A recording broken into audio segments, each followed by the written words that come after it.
સૂર્યના પહેલા કિરણના દર્શન કરીને દ્વારકાના જગત મંદિર ખાતે ભગવાન દ્વારકાધીશના દર્શન કરીને નવા વર્ષ 2025ની શરૂઆત કરી। સૂર્યના પહેલા કિરણના દર્શન કરીને દ્વારકાના જગત મંદિર ખાતે ભગવાન દ્વારકાધીશના દર્શન કરી નવા વર્ષ 2025ની શરૂઆત કરી હતી।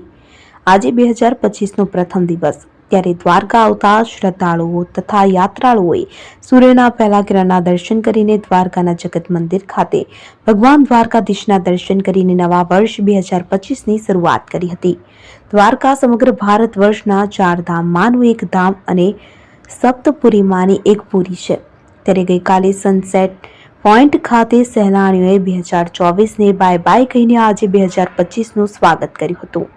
યાત્રાધામ દ્વારકામાં આજે નવા વર્ષ 2025ના સૂર્યનું પ્રથમ કિરણ જોઈને અનેક ભાવિકોએ અને સહેલાણીઓ ભગવાન દ્વારકાધીશના દર્શન કરીને 2025ની શરૂઆત કરી હતી।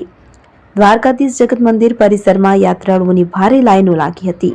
અનેક ભાવિકોએ ભગવાન દ્વારકાધીશની એક ઝલક પામવા માટે લાઈનોમાં ઊભા રહીને ઝંખના સેવીને ભગવાન દ્વારકાધીશના દર્શન કર્યા। ત્યારે જગત મંદિર પરિસર સહિત બજારમાં પણ શ્રદ્ધાળુઓનો ઘસારો જોવા મળ્યો હતો।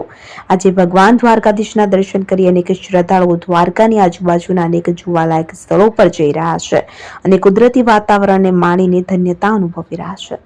ખાસ કરીને આજે વર્ષનો પ્રથમ દિવસ ભગવાન પાસે શ્રદ્ધાળુઓએ સુખ સમૃદ્ધિ અને દેશ રાજ્યની વૃદ્ધિ અને સારી કામનાઓ માટે પ્રાર્થના પણ કરી હતી।